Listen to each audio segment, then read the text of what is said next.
Hi, everybody. This is Jake Kerr, and I've been spending weekdays throughout the month of October talking about various fun events in my life with celebrities and with writing uh, legends and with my experiences in both.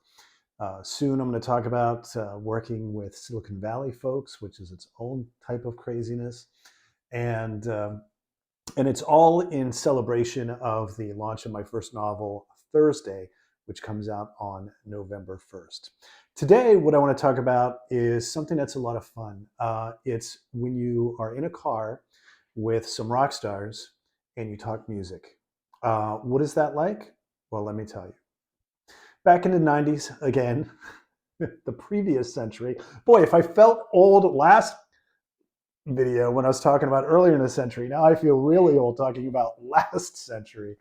Anyway, back in the 90s, I had the pleasure to take Glen Burtnik, who was in the band Styx, along with John Waite, who was in the band The Babies, and he also did that famous song "Missing You," on a promotional tour in the Southwest. And we were driving around Houston. I picked them up at the airport, and we were driving to the hotel, which is on the clear other side of town. So we had about an hour together in the car, and we started talking about not the music industry, but music itself. At the time, U2 was still massive, and I think they had just released an album.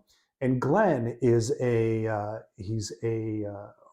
exceptional guitarist, a very, very good guitarist, highly respected as a session player, but also obviously for the work that he did in the later incarnation of Styx. So I can't remember the circumstances. I think U2 came on the air on the radio station, and I mentioned how I was a huge fan. And I turned to Glenn because I'm in a car with a guitarist. I should ask. And I said, "What do you think of the Edge as a guitarist?" And I kind of knew the answer because the Edge has a kind of like a mixed reputation. He's not considered a great technical guitarist, but he certainly has style. And there's a comedian in England that actually did a whole comic routine about the Edge because of his the way he uses echo and reverb. And he played "Mary Had a Little Lamb" with echo and reverb, and it sounded like this amazing rock song. And he said all I did was added these special effects, and it sounded great, implying that the Edge wasn't that great of a guitarist. So that's kind of the context around it. And I was curious what Glenn thought. And I asked him, and he kind of thought it over. And he goes, "The Edge is a perfectly fine, very good guitarist, but," and he went down the road of he's not very technical. He's not technically, he's not going to do the great, complicated chords. He's not going to do a virtuoso tapping solo like an Eddie Van Halen would, like anybody could do it like Eddie. But you know what I mean. He's just not an exceptional technical guitarist. I listened to it, and I'm a U2 fan, and I said to him, I said, "Yeah, but I can say one thing. If you hear an Edge guitar on the radio, you know it's the Edge." And I said to Glenn, I said, "If there's a song on the radio and you don't know who's playing it, and Edge is on guitar, you would know that was the Edge." And it was funny because here I am, kind of contradicting Glenn Burtnik's opinion about guitarists, and he's a freaking rock star guitarist. But it was fun because we were having a good time, and he said, "Actually, that's a really good point." And he went down the route of style versus virtuosity is the best way to put it. He said that there are guitarists who are stylists, like when they play, you know immediately that's who it is. They've developed a style. BB King is a great example, but there's plenty of examples of people who are stylists.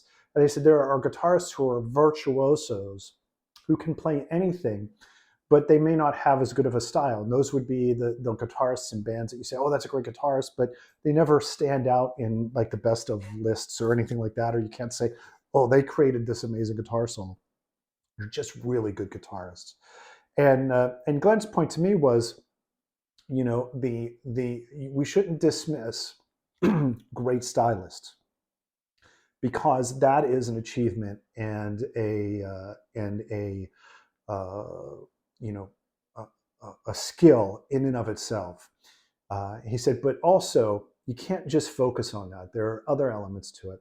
And it was interesting because then the conversation went into who are the great transcendent guitarists who have that unique style, but also are amazing virtuosos. And then we went into like Jimi Hendrix and all of the people that you would think of. And when I thought about that, it was really fascinating to me because you start to think about guitarists and art in a different way. You have people who are distinctly themselves, and you listen to what they're doing, or, or you read what they're doing, if we're talking about writing, and it pulls you in because it's unique and compelling and all of that. But it may not actually be, when you pick apart all the pieces and you deconstruct it into the fundamental elements, it might not be that great, as it were, but it's great in its own way.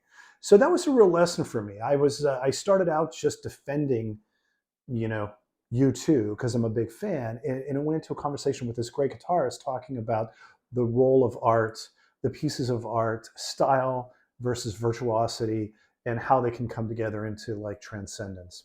Not to say that someone who is a great stylist can't be amazing and transcendent in their own way, or that someone who's technically an extraordinary guitarist but doesn't have a lot of improvisational skills, or is unable to really create a stylistic footprint, that they're not transcendent in their own way. But just those ones that bring it all together for us, the ones that are on the pinnacle in our own minds, by the way, because art is subjective, those are the ones that tend to be able to bring together the art of the style and substance, I guess is the best way to describe it. So I'm going to bring us full circle and just say, coming back to my own art, I have no illusions. I am not a virtuoso writer. I am not going to craft a sentence, let alone a paragraph, as exquisite as an F. Scott Fitzgerald.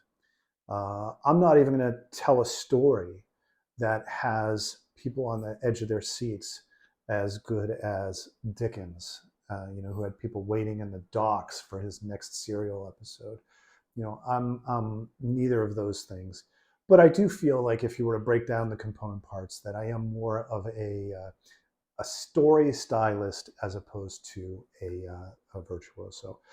Now, I say this knowing that I've just counter sold my novel release on the 1st. It is a great novel, but make no illusions. It's not going to be The Great Gatsby. It is essentially a page turner. You read the first chapter and you're going to want to read the next chapter, and you want to read the next one after that.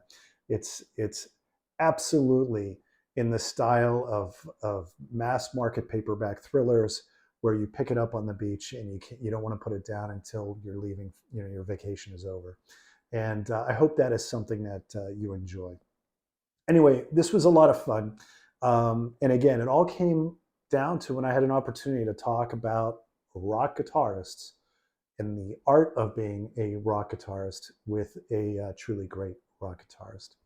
More stories tomorrow, and I appreciate you sticking with me. If you want details about my novel, you can go to jakekerr.com and check the description out on this video. Appreciate it.